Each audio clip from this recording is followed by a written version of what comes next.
Heureuse? Ah oui, je suis heureuse. Je suis heureuse parce que j'avais gagné cadette, j'avais gagné cadette 2, junior 1, junior 2, espoir 1 je fais 2. Après espoir 2 je regagne, espoir 3 j'étais blessée. Et aujourd'hui du coup je pensais à mes parents, ma famille qui se sont déplacés pour me voir avec l'espoir d'un podium, et d'habitude je vais être sûre pour gagner. Du coup dans la course, quand j'ai vu que finalement j'étais aux avant-postes, j'ai trouvé la force pour conclure par une victoire, qui fait que maintenant voilà, j'ai tous les titres. À quel moment vous avez senti cette victoire? En fait, j'ai entendu mon entraîneur dire la côte elle est pour toi. Au final dans la côte je me fais dépasser et prendre quelques mètres, donc je me suis dit bon, c'était peut-être pas pour moi. Dans la descente je sens que je recolle un peu, que finalement la distance entre nous était la même. Donc quand on est revenu sur la boue, j'ai essayé de pousser pour récupérer du terrain. Et après dans la boue profonde, là je me suis dit bon, après jusqu'au bout ça va le faire, mais j'attendais quand même, je m'attendais à ce qu'elles reviennent. Honnêtement je pensais qu'elles allaient revenir. Alors, elles allaient revenir, qui? Les deux, Sophie et Christelle. Après parce que je ne savais pas où étaient les autres, mais il me semble qu'elles étaient loin. Du coup après pour rattraper au finish, surtout avec un carré de boue comme ça, pour rattraper les avant-postes quand on vient de trop loin, c'est trop compliqué. Donc ouais, je pensais que c'était Christelle qui allait revenir, c'est pour ça que je reste vigilante et j'accélère jusqu'au bout. Mais quand j'ai vu 100 mètres arriver comme ça, je me suis dit wow, allez, je me voyais tomber, mais non, je tenais bon, voilà, je suis contente comme ça. 100 mètres qui vous ont paru long? Long, mais moins que les 3 minutes d'attente avant le départ. Et là, c'était vraiment long.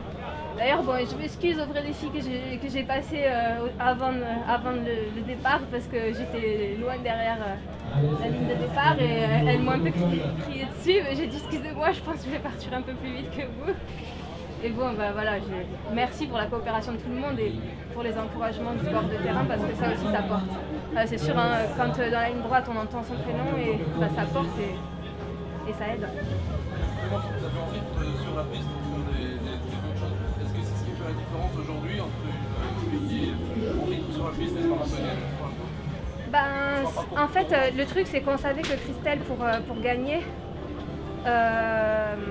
moi aujourd'hui je voulais faire podium, mais je me considérais quand même comme une outsider, parce que je sais que Laurane Picoche elle a un bon finish, Sophie elle tient au train, Christelle aussi. Après il y a d'autres filles qui sont fortes au finish et tout.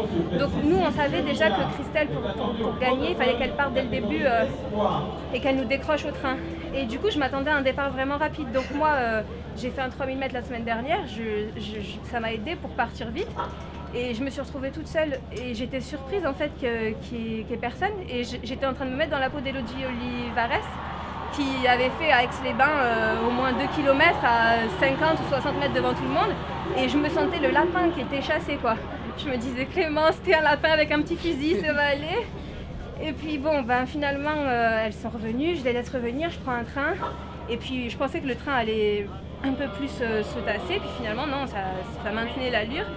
Et du coup c'était une course de tous les mètres quoi. Il fallait maintenir l'attention et le rythme tout le temps. Quand les filles elles décrochent un peu devant, je me dis oh purée, si je les raccroche pas, ça va pas le faire. Et peut-être que sur un cross de 10 km, j'aurais pas la force, mais en fait d'un côté moi je suis une crosswoman vraiment. C'est-à-dire que sur la route, je sais que je suis moins performante et j'ai pas des chronos de référence aussi bons, mais là on est sur un vrai cross avec de la boue épaisse. Dès la première passage dans la boue profonde, je sens que je suis quand même solide et que je perds pas de terrain sur les autres, et ça c'est une force. Et même si voilà, même à la muscu je pousse pas des kilos et des kilos, et sur un terrain comme ça, en dynamique, j'ai de la force et c'est mon point fort, et c'est pour ça que je suis forte au cross. Donc voilà, à côté de filles qui sont super fortes au marathon ou au 10 km ou au steep ou je sais pas, moi je suis forte au cross, chacun ça se fait. Mais c'est pas pour ça que cet été je voudrais pas bien faire des belles performances, mais voilà. Et quel sera l'objectif justement de cet été? Je voudrais faire je voudrais baisser mes chronos sur le 1500, parce que j'ai jamais eu de saison estivale complète qui m'aurait permis de faire des chronos à la valeur de mon potentiel. Et parce que voilà, j'ai un record en 4,26 au 15, mais à côté de ça je vais faire de 46 toute seule au 1000 mètres. Donc voilà, il y a des trucs comme ça, des chronos que je voudrais valider, comme faire 4,15, autour des 4,15, 4,13. Voilà. Et donc sur le 15, sur le 3000, je voudrais me rapprocher des 9 minutes. Je voulais le faire à Metz, j'ai pas eu la course pour.